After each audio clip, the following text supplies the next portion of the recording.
Dumating na nga yung mga pinamalengke ni ate ng mga grocery sa grocery. At dahil mabait akong kapatid, kunwari tumutulong ako sa kanya. Tapos nagvi-video pala ako.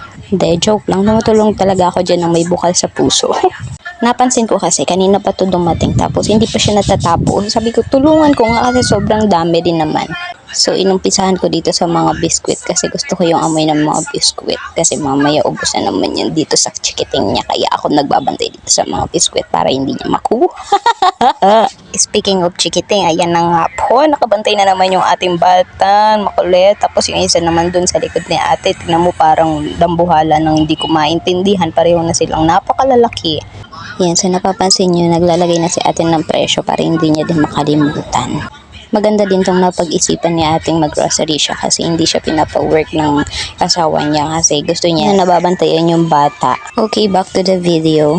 Tawang-tawa naman ate ko. Habang ako may hawak-hawak na pentel pen tapos inaamoy ko. Ang sarap yan ang amoy ng pentel pen. Sobrang sige pa ng tindahan.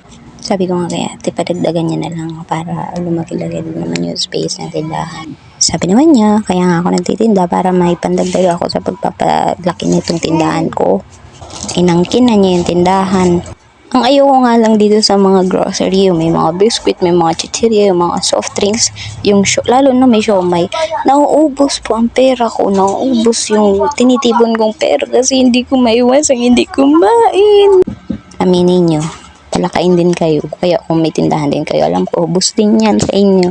Ito namang isa, walang tiwala sa inayos ko. Maayos naman yung ginawa ko. Malinis naman yung pagkakalagay ko ng mga biscuit. Pero yan, inayos pa din. Ano ba yan? Kaliba na duwang kadi, agyagi namang agyagi, nagalop na gayud. Kita. Napagal na ako mag-voice over. Kaya ayan na yung bata, nakabantay na. Ayan, so ayan lang naman po yung tindahan namin. Hindi naman masyadong kalakihan.